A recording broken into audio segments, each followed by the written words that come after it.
दिमाग कम लगा बहू।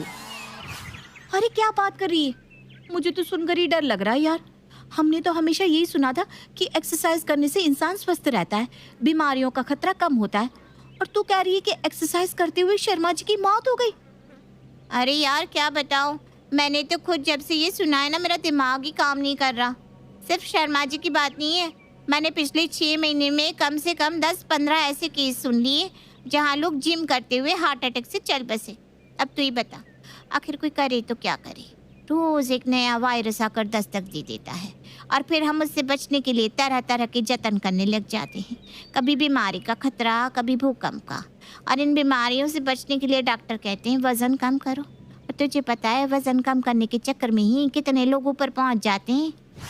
मोना की बातें सुनकर सोना को एक अजीब किस्म की घबराहट होने लगी थी। पति शुभ के बढ़ते हुए पेट से परेशान वो पिछले कई महीनों से उससे वजन कम करने को लेकर झगड़ रही थी। अभी पिछले सप्ताह ही उसने शुभ को जिम ज्वाइन करवाया था और आज सहेली ने ऐसी मनहूस खबर सुना दी। हे भगवान, पता नहीं दुनिया को क्या हो गया है। पहले लोग जिम करते थे कि वजन सही रहे, लेकिन अब मेरे लिए मेरा पति मोटा है वही ठीक है। मुझे कोई शाहरुख खान नहीं चाहिए। आज ही शुभ को जिम करने के लिए मना कर दूंगी शाम को। सुनिए जी, चाय पीकर ना आप छोटू को होमवर्क करा दीजिए। अरे मैं होमवर्क कैसे कराऊंगा, मुझे जिम जाना है। और तुम अपनी चाय अपने पास ही रख लो, जिम से पहले चाय थोड़ी ना पी जाती है। देखिए आप ना ये जिम जाने का ख्याल अपने मन से निकाल दीजिए। आजकल जिम जाना बहुत खतरनाक हो गया है। आपको पता है कितने सारे लोगों की जिम करते करते मौत होती जा रही है। ना पापा ना, मुझे सुनकर ही डर लग गया। आप तो जैसे हो मुझे वैसे ही पसंद हो। अरे यार ये क्या बात हुई। अब किसी तरह मेरा मूड सेट हुआ था, एक्सरसाइज करने में मजा आना शुरू हुआ था। अब तुम कह रही हो कि जिम ना जाऊं। अरे मैंने कह दिया ना आपको, जिम नहीं जाना है तो नहीं जाना है। हे भगवान, आपको कुछ हो गया तो मैं क्या करूंगी। अरे यार इसमें रोने की क्या बात है। मैं कौन सा 6 पैक बनाने के लिए जिम जा रहा हूँ। मैं तो सिंपल से एक्सरसाइज करता हूँ और उससे कुछ नहीं होता। ये लोग जिम में हार्ट अटैक से मर रहे हैं ना, जो वो लोग छेड़छाड़ करते हैं अपनी सेहत के साथ। बॉडी को सुंदर और सुडौल बनाने के लिए तरह तरह की दवाइयाँ लेते हैं और स्टेरॉइड वाले पाउडर पीते हैं ताकि उनका शरीर हमेशा सुडौल बना रहे। शुभ अपनी पत्नी को समझाने की बहुत कोशिश करता है, लेकिन सोना तो टस से मस होने को तैयार ही नहीं थी। आखिर में शुभ को जिम करने का ख्याल अपने मन से निकालना पड़ता है। शुभ और सोना बात कर ही रहे थे कि उसकी सासू माँ अपने जूते पहनकर घर से बाहर जाने लगती है। अरे मम्मी जी कहाँ जा रही है इतनी ठंड में? तुझे तो पता है शाम के समय मैं रोज टहलने के लिए जाती हूँ, बस वहीं जा रही हूँ। अरे नहीं नहीं मम्मी जी, आज से ना आपका टहलना तो दूर, ठंड में बाहर निकलना भी बंद है। आज ही मैंने न्यूज़पेपर में पढ़ा है कि दिल के मरीज और उम्र दराज लोगों को ठंड में बाहर नहीं निकलना चाहिए। अरे तो क्या घर में नजर बंद कर लेगी मुझे? मैंने अच्छे से गर्म कपड़े पहने तो है। बेटा कुछ नहीं होता, ये अखबार वालों का काम ही है, कुछ ना कुछ छापते रहता है। मम्मी जी मैं आपकी भलाई के लिए कह रही हूँ ना, बस आप कहीं नहीं जाएंगी, नहीं तो मैं समझ जाऊंगी कि आप मुझसे प्यार नहीं करती। अरे बेटा ये कैसी जिद है। अब ठंड तो 3 महीने तक चलने वाली है, तो क्या मैं 3 महीने तक घर से बाहर नहीं निकलूंगी? मम्मी जी आपका स्वस्थ रहना मेरे लिए सबसे ज़्यादा ज़रूरी है, और अगर उसके लिए मुझे आपको घर में कैद भी करना पड़ा तो मुझे उसमें भी कोई संकोच नहीं होगा। उर्मिला समझ गई थी कि बहू सोना के साथ बहस करने का कोई अर्थ नहीं है, इसलिए बेचारी चुपचाप जाकर अपने कमरे में बैठ जाती है। लेकिन सोना का ज़रूरत से ज़्यादा चीज़ों के बारे में सोचना और फिर तिल का ताड़ बना लेना, ये आदत रुकने का नाम ही नहीं ले रही थी। उसने पति और सास के अलावा बच्चों के ऊपर भी अपने डर को हावी करवाना शुरू कर दिया था। मम्मा आज मुझे अपनी फ्रेंड्स के साथ बाहर जाना है, मेरी एक दोस्त का बर्थडे है और उसका जन्मदिन मनाने के लिए हम लोग एक रेस्टोरेंट में जा रहे हैं। नहीं नहीं नहीं नहीं चिंकी, मैं साफ बता रही हूँ, आजकल का माहौल बहुत खराब है, किसी के ऊपर भरोसा करने की जरूरत नहीं है। तुम घर से सीधा कोचिंग क्लास जाओगी और कोचिंग से सीधा अपने घर आओगी।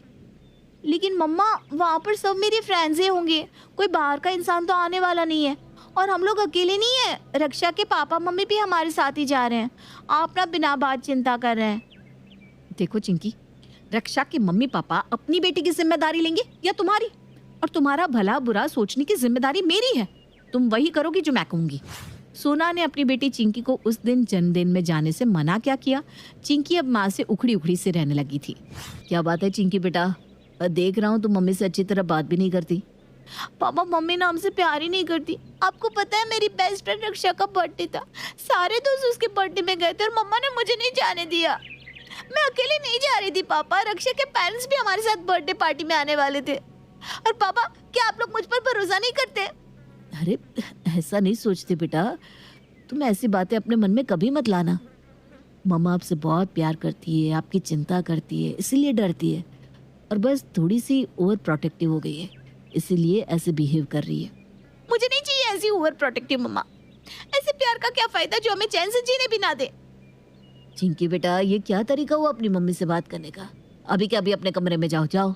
तुम्हारे जरूरत से ज्यादा सोचने के कारण ऐसा हो रहा है। कोई बात नहीं, जिसे नाराज होना है वो होता रहे, लेकिन अपनी फैमिली को प्रोटेक्ट तो मुझे करना ही पड़ेगा। मैंने तो छोटू का भी नीचे सोसाइटी कंपाउंड में जाना एकदम बंद कर दिया है। आपको पता है अभी 4 दिन पहले नीचे कंपाउंड में एक बच्चा दौड़ते हुए गिर गया और उसके सर में 5 टाके लगे और वो मिसेस गुप्ता का बेटा नीचे खेलते हुए कुत्ते ने काट लिया। बेचारी की कितनी बुरी हालत है। ना पापा ना, मैं ऐसा रिस्क नहीं ले सकती। मैंने तो बच्चों का बाहर खेलना ही बंद कर दिया है।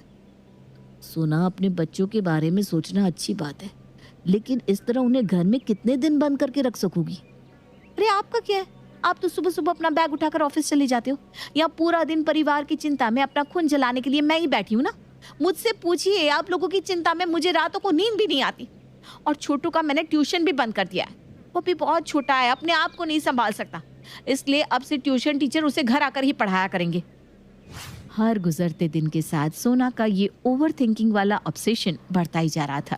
उसे कहीं से भी कोई भी घटना पता चल जाती तो वो उसे अपने परिवार के साथ जोड़कर देखने लगती और फिर सोचते सोचते अपने ख्यालों में ही उस बात को इतना बढ़ा चढ़ा लेती कि उसके बाद कई रातों तक नींद नहीं आती। और इन सब बातों का परिणाम ये होता कि वो अपने परिवार पर एक नई तरह की बंदिश लागू कर देती। प्यार के नाम पर उसने जैसे घर में सभी को बंधक बना लिया था।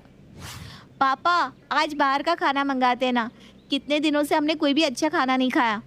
अरे क्यों नहीं, बताओ क्या खाओगे, मैं भी ऑर्डर करता हूँ।